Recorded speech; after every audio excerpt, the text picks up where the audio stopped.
Todo el mundo ama Historia para Tontos porque cuento la verdadera historia de los países alrededor del mundo hasta que empiezo a contar la historia. ¿Cuál se supone que es la verdadera historia? O sea, la que dices tú, la que cuentas tú. O sea, a ver, en historia sí que yo cuento la verdadera historia. Es algo bastante complicado, la verdad, porque hay diferentes historiadores, diferentes vertientes de cómo estudiar la historia. Y además, esta historia está contada por historiadores, ¿no? Y ahí hay un problema, de que esos historiadores también tienen sus ideologías políticas. Y a veces, como tienen sus tendencias, recogen documentos de acuerdo a su tendencia.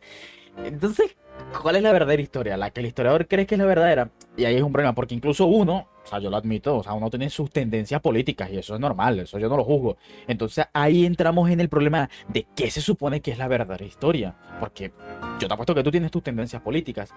Y como tú tienes tus tendencias políticas, estoy casi seguro de que tratas de balancear la historia hacia tu tendencia como es normal que pase. Entonces eso de verdadera historia es profundo, la verdad. Historia de sus países. ¿Qué significa esto? Que la mayoría de ustedes prefieren sentirse un mártir de la historia que aceptar que fueron los malos. Con esto yo estoy de acuerdo. Hay países que tienen una especie de complejo o hay países que se victimizan mucho. Eso estoy totalmente de acuerdo, la verdad. Y también si quieren aprender historia, tienen que quitarse la idea de que existen héroes y villanos en la historia. No, esto no es un cómic. Aquí me da risa que él dice que no existen héroes ni villanos en la historia, pero luego dice esto. En la historia solo existieron personas que hicieron cosas buenas o cosas malas y dependiendo del contexto. A ver, en la historia tampoco existen villanos ni héroes. O bueno, héroes sí, de cierta manera.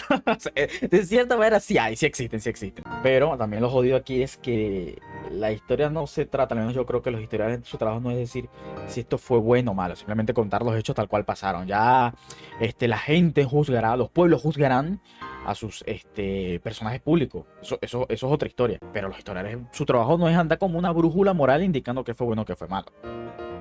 Güey, contexto. También no existen los héroes nacionales, no se traguen esa mentira. Sí existen, lamentablemente para ti sí existen los héroes nacionales. Lo que nosotros conocemos como héroe nacional simplemente fueron personas que actuaron por beneficio propio. Sí, como es normal, ni que fuesen santos o no sé, ángeles. Y vamos a poner ejemplo a San Martín, Simón Bolívar, Cogiste yo creo que los peores ejemplos sin duda alguna. Miguel Hidalgo, Francisco I. Madero, entre otros. Y la existencia de los héroes nacionales únicamente tiene la finalidad de crear patriotismo en sus países, o sea, que se sientan 100% identificados con su país. Sí, tienes razón. Claro, pero aquí entramos en un problema de que al menos Simón Bolívar y San Martín no murieron precisamente como personas ricas. ¿Cómo murió San Martín?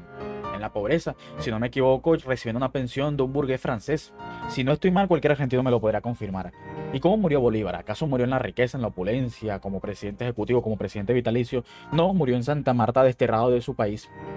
Así que, pues la vida de estos dos hombres sin duda alguna es de admirar. Se entregaron completamente a un proyecto político, lo dieron todo y al final fueron traicionados. Digamos que esto es una especie de telenovela, una especie de epopeya, pero yo no veo aquí una aspiración de los dos en donde los dos terminaron multimillonarios a diferencia de muchos políticos actuales. País. Así que por favor no se enojen si cuento la verdadera historia de sus países. Volvemos a lo mismo. ¿Cuál se supone que es la verdadera historia de los países? Según tú, además como extranjero, que te dedicas a juzgar los hechos de otro país que desconoces completamente. Eso es un problemita, sin duda alguna. Porque recuerden que estoy Y ojo, esto no es ningún chauvinismo ni xenofobia, sino que la verdad es bastante complicado hablar de la historia de otros países sin haber vivido ni siquiera ahí. intentando ser lo más objetivo e imparcial posible. ¡Los quiero! Chao, yo también te quiero, historia para tontos.